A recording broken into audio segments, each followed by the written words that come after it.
করে ঘুমোচ্ছিল। এর মধ্যে এমন একটা অঘটন ঘটে যাবে আমি সত্যি বুঝতে পারি। মিথ্যে চোখের জল ফেলে নাটক করবে না। তোমাকে কাল আমি থ্যাংক ইউ বলেছিলাম না? এটা আমারই ভুল দেবী, এটা আমারই ভুল। সবাই ঠিকই বলছে, আসলে এই দায়িত্ব নেওয়াটা তোমার লোক দেখানো।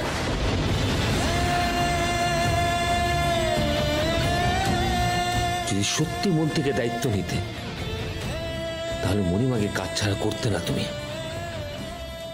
তোমাকে আর মণিমার দায়িত্ব নিতে হবে না। আমার মণিমাকে আমি নিজেই দেখে রাখবো। নাও গেট আউট।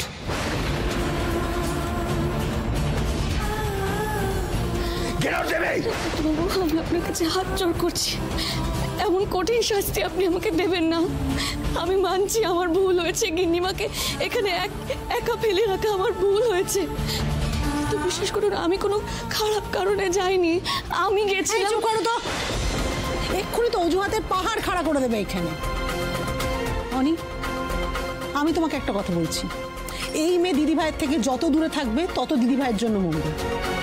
তুমি বরং একটা কাজ করো অনি, তুমি গ্রাম থেকে দুটো কাজের লোক নিয়ে এসো না, যারা দিদিভাইয়ের দেখভাল করবে। একা দেবীকে দিয়ে হচ্ছে না, আরো দুজন ওই দেবীর মতো হাজির করতে চাও তোমরা? ডাক্তারবাবু আমাকে বাড়ির কাজের মেয়ের সাথে তুলনা করলেন।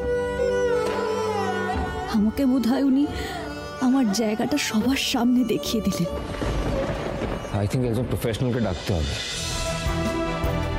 এটা আমার সাবজেক্ট না, আমি কার্ডিওলজিস্ট। একজন অর্থোপেডিক ডক্টর দরকার। সন্ধ্যের মধ্যে ব্যবস্থা করছি আমি।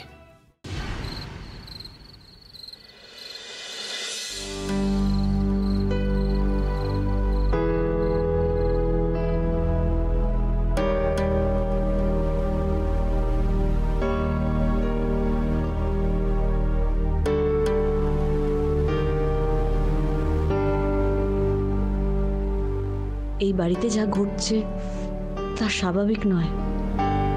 কেউ তো এই বাড়ির সবার ক্ষতি করতে চাইছে। যে যাই বলুক না কেন, আমি আমার কর্তব্য করে যাব।